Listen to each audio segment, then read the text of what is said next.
Hi, this is Priyanka, and today I wanted to talk about essential statistics for citizen analysts as part of data literacy work.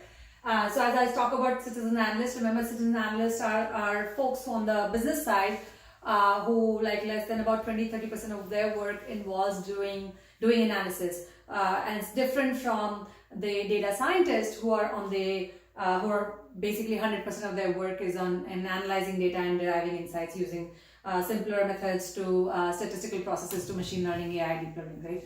So citizen analysts are marketers or product managers or operations folks who now need to be able to leverage data to drive decisions, their day-to-day, decisions. Like for a marketer, who should I target for this campaign? What should be my segmentation strategy? Who to send what offers to, so on and so forth. So what are the essential statistics for them? So first one I want to talk about quickly is our tools. So the tools that most citizen analysts would be using for, at least for analysis, because everybody has it, is most of them use Microsoft Excel. And in terms of the BI tool that they can use to access data, can be anything, your standard Tableau, your Qlik, your Power BI, Domo, whatever that tool is, to be able to access data, that works. But tools mostly people are using Microsoft Excel.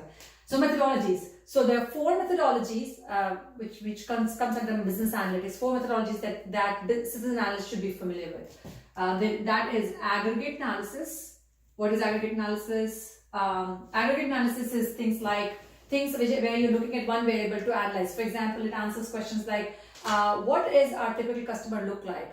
And that will have the distribution of gender, distribution of whatever else you're interested in, the age, and so on. So that's aggregate analysis. Profiling is aggregate analysis. Any kind of when you're looking at one variable and the distribution of it is aggregate analysis. The second one, the most common one, is called correlation analysis. When you're looking for a relationship between two or more things, that's correlation analysis. And that typically answers questions like, hey, where is growth coming from? Why has revenue slowed down? Or what segments responded best to which campaign, so on. The third one is called trend analysis. And trend analysis is essentially correlation, but over a period of time. So whenever there is a time component involved, that's trend analysis. And the fourth one is sizing and estimation. And sizing and estimation is technically not even a methodology as such in terms of analytics, but it's basically useful for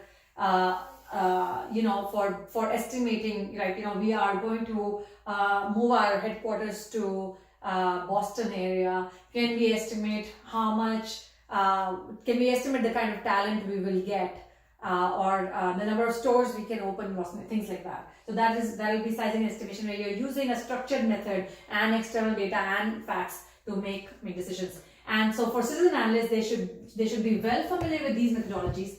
They should be familiar with more advanced methodologies in the sense that they should know that these techniques exist, like most of the predictive analytics, linear regression, logistical regression, decision tree, so classification as well as regression. They should be familiar with it. They should be familiar with cohort analysis. They should be familiar with time series. They should know what these things are, not like hands-on, but they know. And they should, in addition, know which methodology to use for what kind of problem. So that's the methodology part. In terms of statistical concepts that they should be familiar with, the first one that they should know is things around averages, to understand mean, median, mode.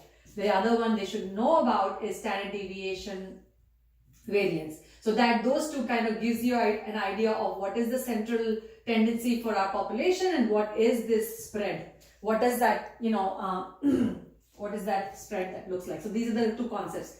The third concept they should be familiar with is the concept of Z-score, which tells you like how far away is your point of observation from the mean, from the average. And then the concept of error and confidence interval to understand how to compare samples. So a single sample, one sample and two sample error, and the concept of confidence interval.